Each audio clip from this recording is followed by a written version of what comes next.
The 1990s saw a horrific jump in the divorce rates.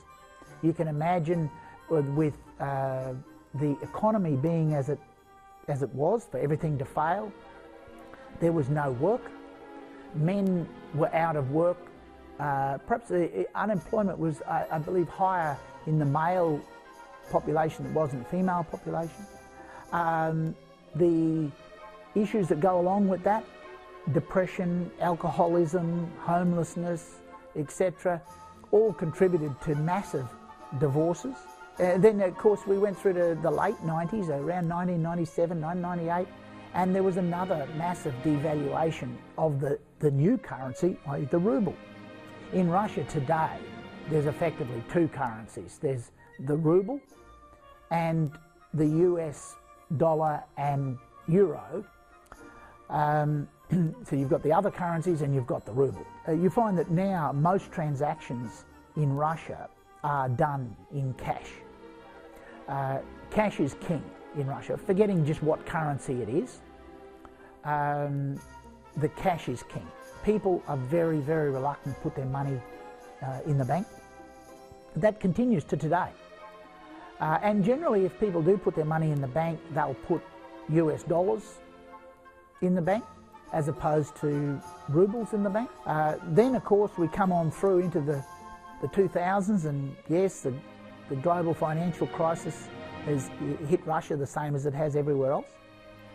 Interestingly, I remember, just a couple of years ago when all this started to unfold, I can recall watching on telly one day I think it was the Russian finance minister, and he was talking about how then it wasn't called global financial crisis, it was just the crisis, the financial crisis, was not going to impact Russia because of Russia had been experiencing, huge oil prices, as anyone else was selling oil, gas, etc., etc. And Russia wasn't going to feel the GFC. Well, unfortunately, he was wrong, because not only has Russia felt the GFC, Russia has probably felt the GFC more than just about any other country. And you might ask, well, how can that be? Well, it was only just a couple of years before the GFC that consumer credit, was introduced to the Russian population. People started to get loans, up until 2000, or in the last 10 years, private people didn't have loans. If you didn't have the cash, you didn't have the product. You saved the cash, you bought the goods. And but of course credit came in. Interest rates were just crazy. Late 20s, 30s, 40% was the order of the day. People, surprise, surprise, they'd never had credit. They got in. Many people had gotten too much credit. So you had people with all this credit. Global financial crisis marches into town. Salaries are cut in half, and more so. You can see the picture. There was devastation.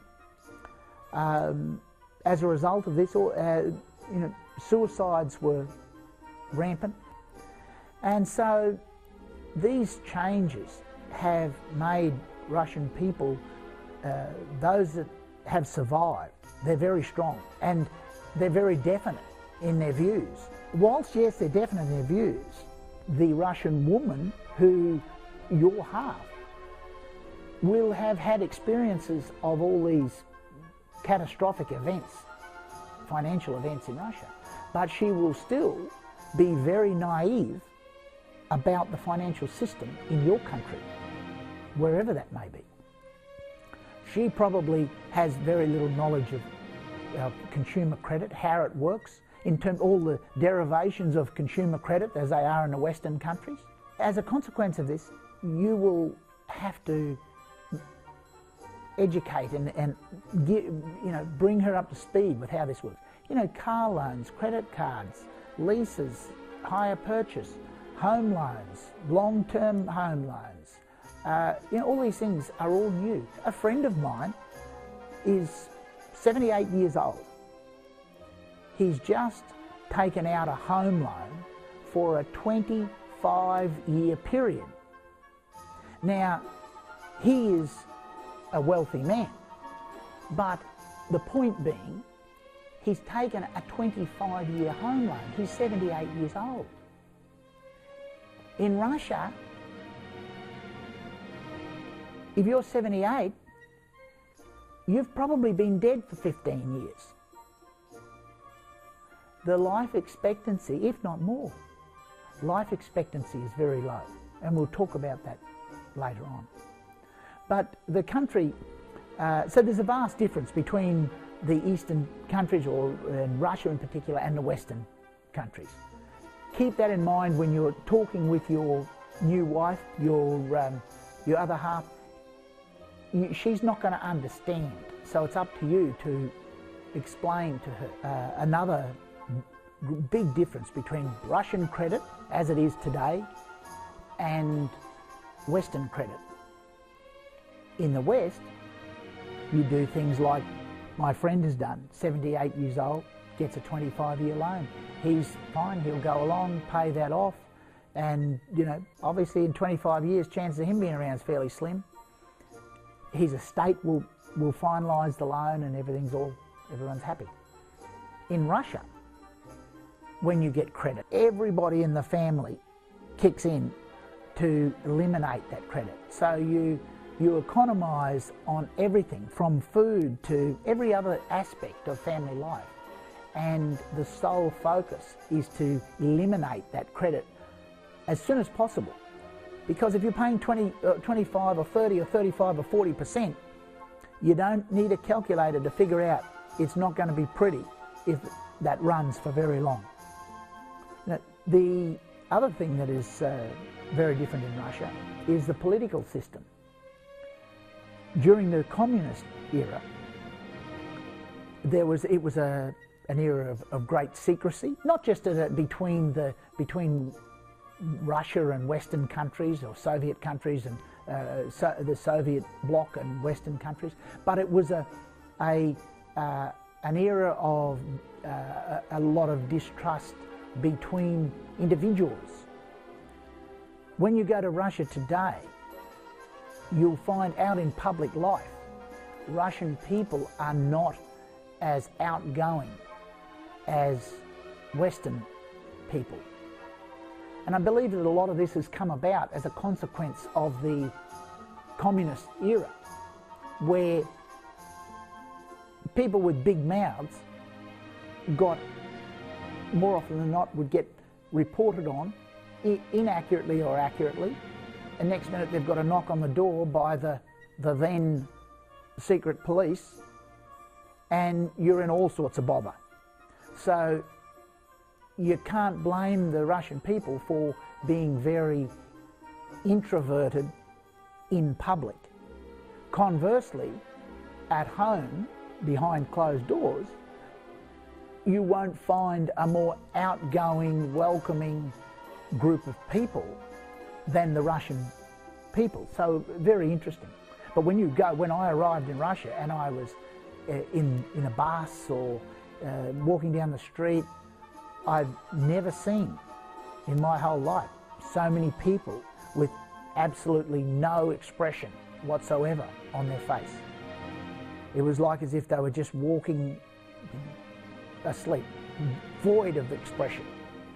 And that was unusual to me. I'd never experienced that. There's a vast difference between what the media reports, the Western media, as being the Russian position, and the position of the average citizen in Russia, to what is actually happening. In short, Russia is run by the oligarchs, which is a small group of organisations headed up by people who are friends of those in power. They run the show, the institutions. They get the profits of the institutions. The workers get very little, and that's why it is. The average Russian family survives on a very small income, and hence the reason, or one of the reasons, why the family is very united. They have to be to survive and to enjoy life. Russian citizens go to bed not knowing what's going to happen, what the situation is going to be like the next day. There's something that we don't experience in Western countries and must have an impact on your beliefs and character. They're constantly dealing with corruption at all levels. I know when I was in Russia in early 2006, Marina and I and a couple of friends were driving just outside of Novosibirsk, and I could see up ahead, a couple hundred metres, what looked like what we would, in the West, what we would think of as like a little bus stop sort of thing, a little shelter. And as we got closer, this policeman stepped out on the road and held up his hand for us to stop. Conspicuous was the weapon he was carrying, so needless to say, you stop. The woman who was driving was obviously understood what was happening. Her national passport, which we'll talk about when we talk about documents, but she had a national passport. She just picked it up, put 500 rubles in the passport, wound the window down a couple of inches, remembering it was minus 35 degrees, so she didn't wind it right down. She stopped, the policeman walked to the driver's side, she just passed the passport out the window. He got the passport, took the 500 rubles, gave her back a passport and said, on your way. Great system. Now what happens if you're driving down that road and you don't have 500 rubles and he steps out in front of you? You can figure out that it's not going to be pretty. So, that's all foreign to us. We don't understand that. Much of the business, the small business in Russia, is controlled by mafia. Now this is not, I'm not talking about a Hollywood movie here. I'm talking about real, everyday mafia. For example, in many of the cities, if you've got a small business, the city, depending on what suburb you're in, there are numerous different mafia groups, and they each, have an area, have turf, which is theirs. And they get their income by going around and collecting protection money from the businesses. And they come around once a month. When they come around, it's not, business is not going well this month, I'm sorry, I can't pay, or can I pay you next month, or any other excuse that you might like to come up with. It's, where's the money? And so, and this is not once occasion, this is every single month. If you don't pay, that's okay, no problem. You're probably wasting your time coming back to work tomorrow, because you'll likely find this, you'll find the place where the fire took place.